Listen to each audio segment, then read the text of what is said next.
Welcome to Chappie's Travels. Today we're going to talk about, I've been asked to talk about it anyway, but what do we do to camp off grid? So if you find this of any interest, you know what to do. Hit the subscribe, make us all feel good. But for those around my age, or a bit older, a bit younger, you ought to remember it as a child that you'd head off with your parents or your grandparents to the caravan parks, all in tow in your normal suburban car like your Ford or your Holden, pulling the biggest caravan you ever did see. Or you might even be out there and taking a big tent and camp and set up with you. This heavy old canvas was probably soaked in arsenic in those days. But we set up at the caravan park. And what we do for power? Well, we really didn't have power back then, did we? Let's just look at the tent. We'd use lightings like kerosene light, pump lights. You might have the big dolphin. You remember those big dolphin torches? Still get them with a battery as big as a bloody car battery. And as things sort of got a bit more modern, got those gas lights. Had a little gas mantle on them, and man, weren't they just the duck's guts. If your old man was anything like mine, you probably had 3 or 4 of them running around the tent. Had more lights than bloody the city. Drank water out of a tub, or you might have had the old canvas thing that hung on the front of the car. It was just a treat drinking out of that. If you moved to the caravan, again, you had no power in that. Well, there might have been a light if I remember right. But if you wanted water, you had a tank on it. You had a hand pump. These days, mate, it's just so modern, isn't it? Think about even when you camped out in the backyard. It was off-grid as well. You just run in for a toot, didn't you? Well, today we're going to talk about what you need to do to go off-grid. And I hope you get a lot of joy out of it. Pretty basic for those who are travelling full-time. But remember, we're all in the same boat, so we all need a bit of a hand. I hope you get a bit out of this video. So come along, sit back, get yourself a tea or a coffee, or something stronger if needed, and listen to Chappie yarp on for about 5 minutes. You come party with Artie. I had a young friend from our hometown. They decided to head off with their family and having trouble with their batteries. And I said, geez, Chappie, if you could just put together a video or a checklist of what you need to go off-grid, how good would that be? So here we go. Firstly, it's a beautiful cup of coffee, and it's made on gas.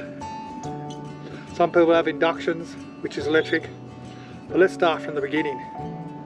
Wherever you go, whatever you're doing, water's your first priority. Okay, and they say that the human needs about a couple of litres of water, the male a little bit more than the female. So water's your first priority.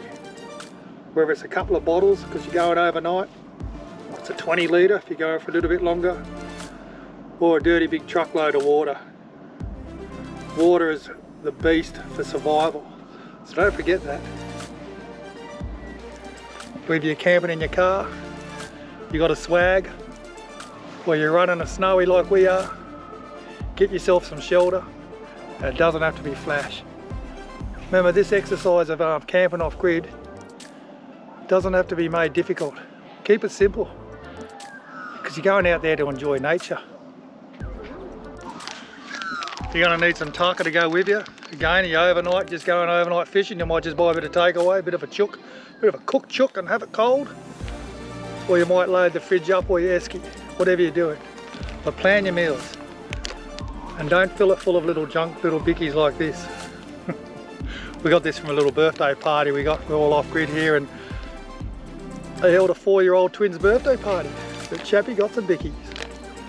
Plan your meals, whether it's overnight or whether it's for a month. And speaking of meals, if you're going to have them hot, you're going to use yourself a, well, let's just go across here. Little Camp Master I picked up from Bunnings for about 20 bills. And it just runs on, as you can see, just runs on like aerosol cans. Absolutely love this. Fantastic for when you're just pulling over the side of the road and you want to make yourself a brew, or you want to warm something up. What we use for our main cooking here is the old Coleman. Okay, could have had a barbecue, but we've done enough barbecue at home. Takes up room. We find this, packs up tight, and off a 4.5 gas cylinder, works a treat. So that's our cooking station. Take your choice, but remember, you can go bigger, but try not to complicate things. Try not to complicate things. Right, we'll get into the bigger kit. If you're living off a rooftop tent, that was a bit confusing. You might have a little trailer or caravan. You're going to have to keep your batteries charged up, whether you got AGM or whether you got lithium. Only difference is lithium's probably a lot lighter and holds its charge more, but you need to charge these batteries because they don't live on their own with power. But don't complicate it. I'll keep using that word all the way through this vid. No use loading the roof up with solar panels all over the place, because if you're out bush, you find a bit of shade, it's not going to work. Get yourself a simple little solar panel like we've got here behind. Just plug that in, that assists the one on the top, giving us 450 watts of juice to pack back into the 300 amps of batteries we've got. Does a treat, looks after us, and I haven't seen our batteries go under 98%. Not that we run anything rather than our sleep app machines, the television, and the lights, and the exhaust fans when we're in the shower. Remember, if you're running your fridge, and a lot of fridges are three-way fridges which run off 240 volt power, run off gas, or run off your batteries. If you're off grid, take them off your batteries because they'll go flat as a tack. And hence why this video got kicked off, because old mate said my batteries won't stay on board. Flick them over to gas, it's the way to go. Said we're full time and we probably change a 9 kilo bottle once a month. It is what it is. Again, good on you, Chappy. But Chappy, I got all these products that are 240 volt and I need to run them when I'm out there. Well, get yourself an inverter. Get yourself an inverter. Okay, you can have yourself set up with anything up to 3000 amp inverter that'll run your air conditioning. We just run a little 500, little Kings 500. And that's plenty for my computer or batteries just to charge up anything on the drill, etc. Hook it up to your batteries, and that's the ducks cuts. But let me tell you, if you're going to hook it up permanently, you need to get a qualified electrician. But just as a simple thing like we have, we've got it hooked up to our batteries here, and it's 500 watt. And when I need it, I hook it up, and it does the job. So that's how you get around 240 volts. So you're going to come night time, you go, geez, what am I going to do for power? Well, remember as we were kids, and we're out in the caravan park with our parents, with our grandparents, and they had kerosene lanterns. Well, they even got flash and got some gas lanterns. Well, these days, a numerous amount of lighting you can use, but when you're inside your camp, you don't need it. But you'll find LED lighting the best. Plug it in, whether I said on a rooftop tent or outside, or using your fire, you don't really need a light, but just take a torch along anyway. We use this little dirty old thing from Kings which has a fan on it as well. Cheap and nasty, but does the job. Does the bloody job! Does the job!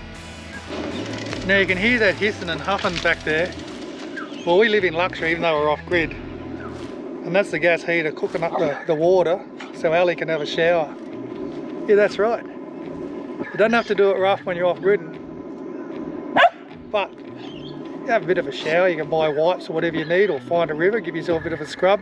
You know, under the armpits, in the crutch. Make sure you're a little bit thin, keep your teeth clean. You don't get crook. But gas is a great thing. That's alright, Chappy. You want to take your rubbish with you wherever you go. Don't be one of those campers that leaves crap all over the place. Hence why we've got the bag here. And again, it doesn't matter what brand it is, as long as it's fit for purpose and does your job. And as you get into town or a park, there's plenty of bins there you can drop your rubbish in. Look after the environment so the environment looks after you, eh? So guys, that's girls, men, couples, children, whoever.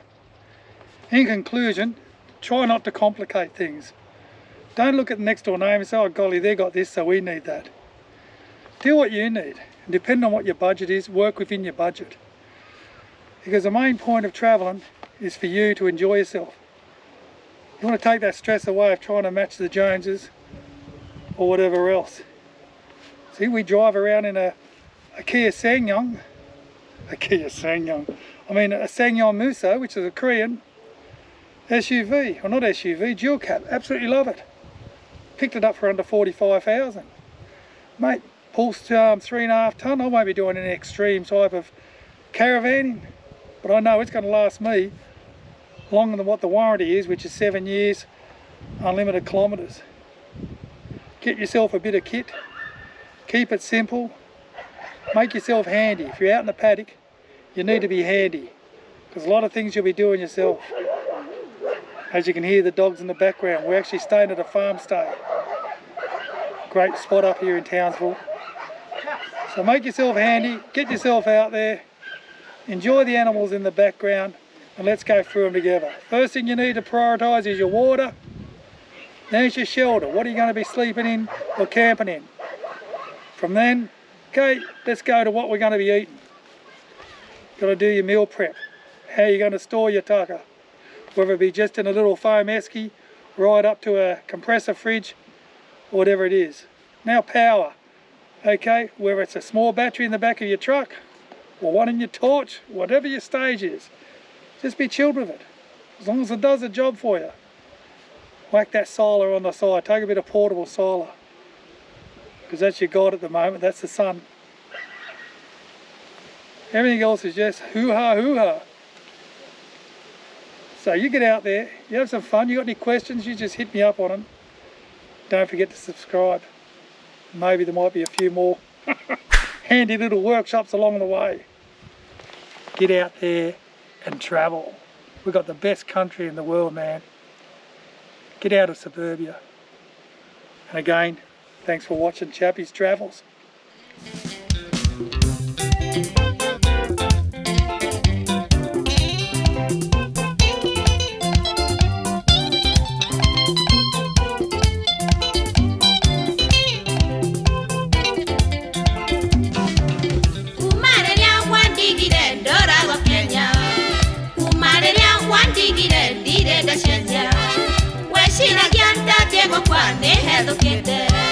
Watigereire ndamerio nĩ ndahĩkĩtwo ngĩkirwo nĩ mo ona niĩ nĩ mangirĩte gwaku ndigacoka ona ingĩtwo